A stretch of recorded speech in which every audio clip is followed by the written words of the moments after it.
Good morning বন্ধুরা। আমি Sanchita from Canada. আমার নতুন ব্লগে আপনাদেরকে স্বাগত জানাই। আশা করি প্রভু জগন্নাথ দেবের কৃপায় আপনারা সবাই খুব ভালো আছেন। আমরাও ভালো আছি।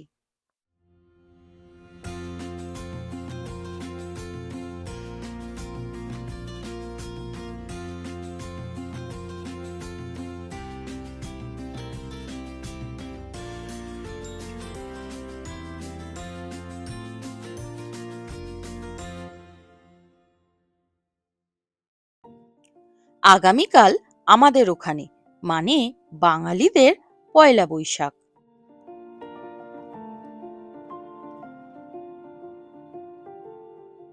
বছরের প্রথম দিন।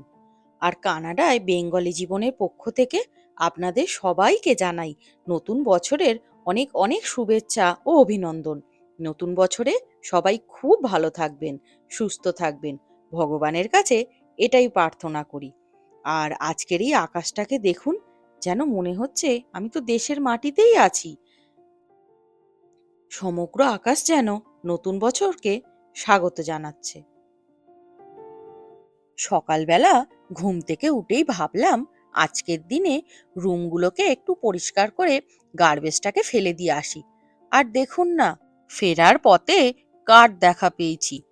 এখানে অবশ্য এনারা দুজন থাকেন সব সময়। আজকে অবশ্য একজনকেই দেখতে পাচ্ছি।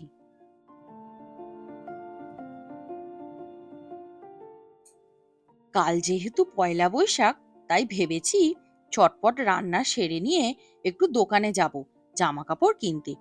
ওই বাড়িতে পরবো বলে, বছরের প্রথম দিন বলে কথা। তাই চলুন, আপনাদের সাথে কথা বলতে বলতে চটপট রান্নাটা করে নিই, তারপর রেডি হয়ে দোকানে যাব। আজকে ভাবছি কাশ্মীরি স্টাইলে একটু চিকেন কান্তি মশলা বানাবো। তার জন্য প্রথমেই মশলাগুলোকে আমি শুকনো কড়াতে ভেজে নিচ্ছি। আর চলুন চটপট রান্নাটা করে নিই। এখনকার নতুন জেনারেশন নিউ ইয়ার বলতে ইংরেজি নিউ ইয়ারকেই বোঝে। এবং শুধু ছোটদের কেন, আমরা বড়রাও 10 জনের মধ্যে 7 জন হয়তো বলতেই পারবো না যে এটা বাংলা 1431 বঙ্গাব্দ চলছে। পেঁয়াজটা হালকা ভাজা হয়ে গেছে, এবার চিকেনটাকে কড়ায় দিয়ে দেবো। হ্যাঁ, আমি যেটা বলছিলাম, আমরা হয়তো পাশ্চাত্যের সংস্কৃতিকে গ্রহণ করার তাগিদে নিজেদের সংস্কৃতিকেই ভুলতে বসেছি। আমরা বাঙালিরা হয়তো সময়ের সাথে সাথে ভুলতে চলেছি কত বিশাল ঐতিহ্যবাহী আমাদের এই বাংলা ভাষা।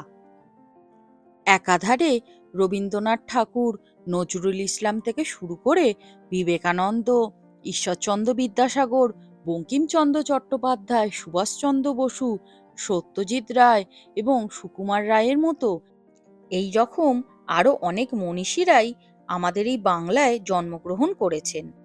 চিকেনটা হাফ সেদ্ধ হয়ে গেছে। এবার যে মশলাটা আমরা আগে থেকে ভেজে নিয়েছিলাম সেটাকে গুঁড়ো করে দিয়ে দিলাম। আপনারা চাইলে এটাকে শুধুই করতে পারেন, মানে শুধু চিকেনের আর কি। তবে আমি, যেহেতু জানেন আমরা বাঙালি, আলু ছাড়া আমাদের চলে না,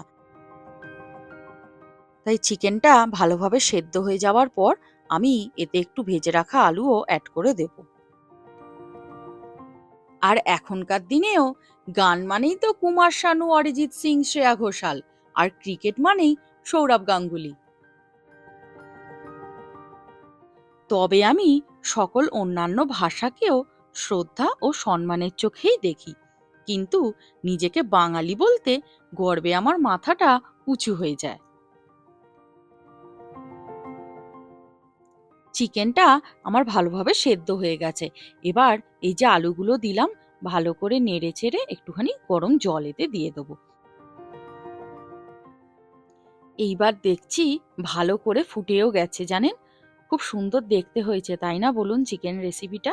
এবার এই সামান্য একটু কস্তুরি মেথি আমি ছড়িয়ে দিয়ে চিকেনটাকে নামিয়ে নেব।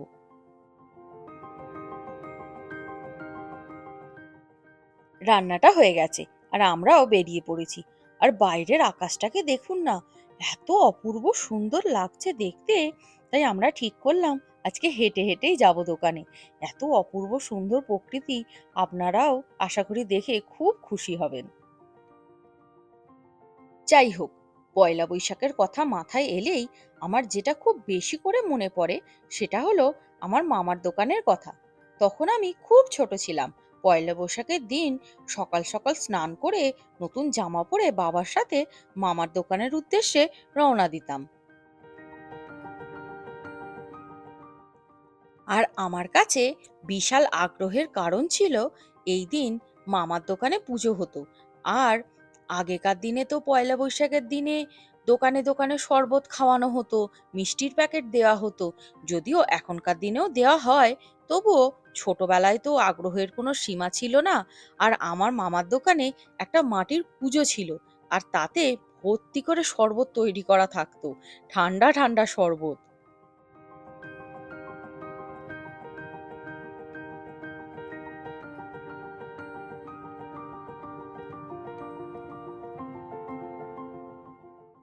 আর আমার ছোটবেলা থেকেই ওই মাটির পুজোটার প্রতি ভীষণ আকর্ষণ ছিল। পয়লা বৈশাখের দিন সেটা থেকে 4-5 গ্লাস শরবত তো খেতামই।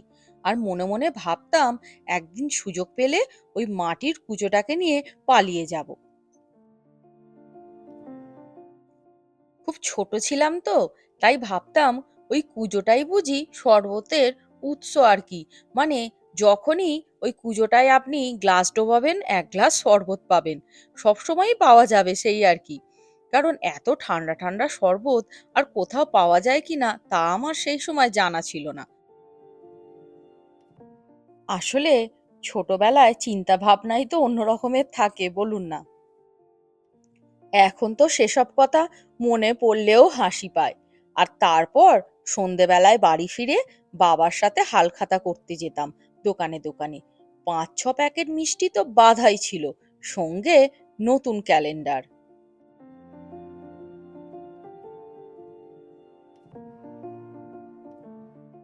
হ্যাঁ, ক্যালেন্ডারের কথা বলতে মনে পড়ে গেল। আমি একবার সোহমের বাবাকে বলেছিলাম যে, হ্যাঁ গো, তোমার পয়লা বৈশাখ নিয়ে কোনো ছোটবেলার ঘটনা মনে আছে? বলো না, শুনি তাহলে। ও বলতে শুরু করলো। তখন ও খুবই ছোট, ওর খুব ছোটবেলার গল্প। কিন্তু দেখবেন কিছু কিছু ঘটনা আমাদের সারা জীবন মনে থাকে। এটা সেই রকমই একটা গল্প বা ঘটনা বলতে পারেন। সোহমের বাবা তখন খুবই ছোট। এই রকম এক পয়লা বৈশাখের দিন ওর জেঠুর বাড়িতে বেড়াতে গিয়েছিল। গিয়ে দেখেছিল খুব সুন্দর একটা ক্যালেন্ডার দেওয়ালে টাঙানো আছে। দেখেই তো ওর আর আগ্রহের শেষ নেই।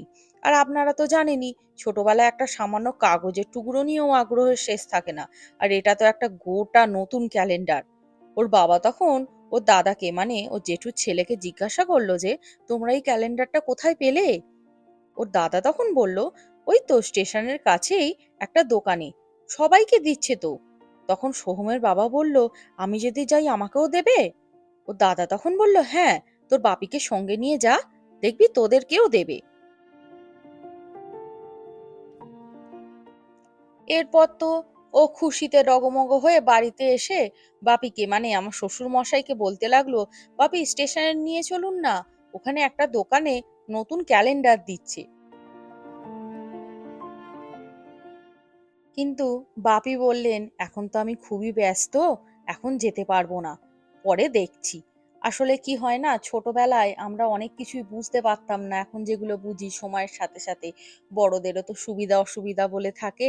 যাই হোক, তারপর সোহমের বাবা খুব মন খারাপ করে বিছানায় শুয়ে শুয়ে কাঁদতে লাগলো। তারপর কিছুক্ষণ বাদে ওর দাদা জানতে পেরে ক্যালেন্ডারটা সঙ্গে করে নিয়ে এসে ওর বাপিকে বলল, কি রে, তুই এই ক্যালেন্ডারটার জন্য কাঁদছিস? ওর বাপি তখন বলল, না না, আমি ক্যালেন্ডারের জন্য কাঁদছি না। তখন ওর দাদা বলল, আচ্ছা ঠিক আছে, এই ক্যালেন্ডারটা তুই রাখ। তখন সোহমের বাবা বলল, তাহলে তোমরা কোথায় পাবে? তখন ওর দাদা বলল, যে আমরা আবার স্টেশনে গিয়ে একটা নিয়ে আসবো খন, তুই এটা রেখে দে। তো এই ছিল সেদিনের সোহমের বাবার গল্প আর কি, ছোটবেলার। আর আপনাদেরও কার কার ছোটবেলার এমন অভিজ্ঞতা আছে আমাকে অবশ্যই কমেন্ট করে জানাবেন।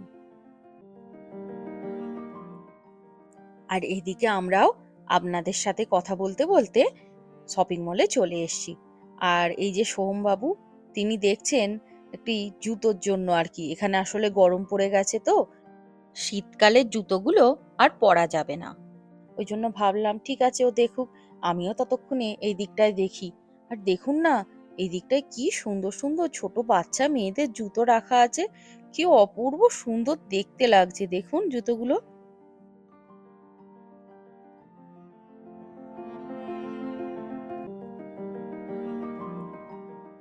আর এই দিকে বাড়িতে পরার খুব সুন্দর সুন্দর সুতির গেঞ্জিগুলো রাখা আছে।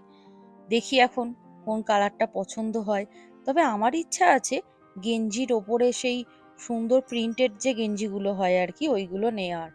তা সোহমবাবু তো ঘুরে ঘুরে দেখছেন কোনটা পছন্দ হয় দেখি।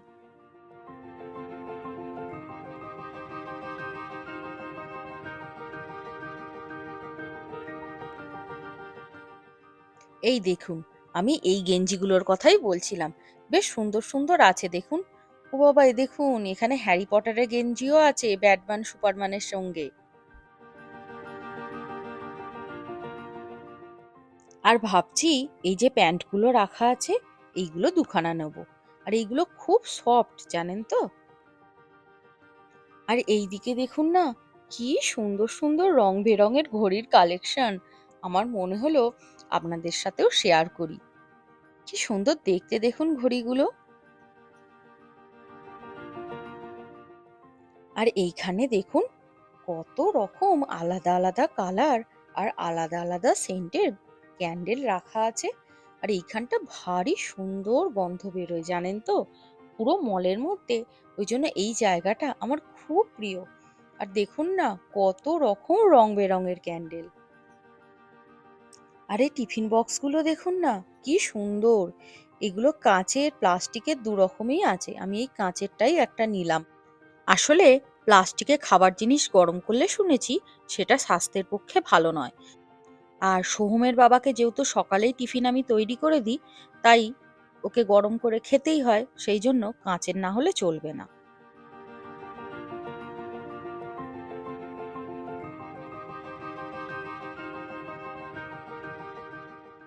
চলুন এবার বাড়ির পথ ধরি। আমার সমস্ত কিছু কেনা হয়ে গেছে। আর বাড়িতে গিয়ে আপনাদেরকে দেখাচ্ছি যে আমি এখান থেকে পয়লা বৈশাখের উপলক্ষে কি কি জিনিস নিলাম।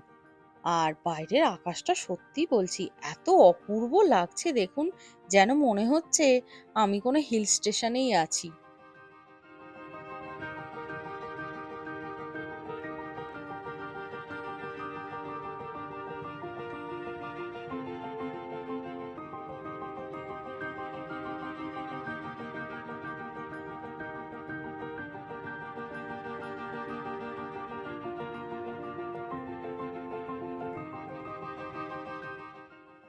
আমরা বাড়িতে চলে এসেছি। এই দেখুন, এই গেঞ্জি দুটো নিয়েছি। এই একটা এই ব্রাউন কালারের অবশ্য দুটো নিয়েছি, একটা সোহমের জন্য একটা ওর বাপির জন্য। আর সোহমের জন্য আর একটা ব্লু কালারের গেঞ্জিও আমি নিয়েছি। এই যে এই দুটো সোহমের জন্য, আগেরটা আর এইটা। এটা এমনি ওর সোহমের খুব পছন্দ হয়েছিল, এক কালারের পছন্দ করে। আর এইটা নিয়েছি আমি ওর বাপির জন্য।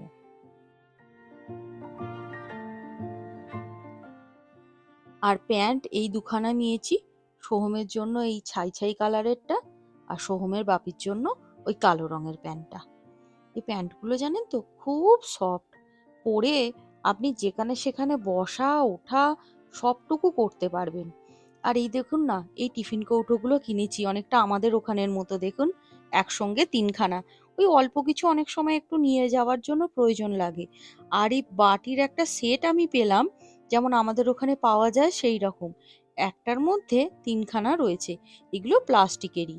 ওই অল্প কিছু রাখার জন্য দেখবেন অনেক সময় প্রয়োজন হয়। ঢাকনা না থাকলে কাজে লাগানো যায় না। ওই জন্য এগুলো কিনেছি। আর কিনেছি এই কাঁচের টিফিন বক্সটা। আর এই একটা নুন রাখার জন্য একটা ছোট জায়গা নিয়েছি। আর এই দুখানা প্লেট। এই প্লেটগুলো কিন্তু ভারী সুন্দর দেখতে দেখুন আপনারা। এইটা একটা আর একটা এই যে। এখানে কিন্তু দোকান থেকে যখন আপনারা চীনামাটির এরকম কোনো জিনিস নেবেন, এনারা কিন্তু ভালো করে কাগজ দিয়ে প্যাক করে দেন। আর এই ছোট্ট একটা টিফিন কৌটো নিয়েছি, এটা দেখে খুব পছন্দ হলো দেখুন। ভেতরটা স্টিল।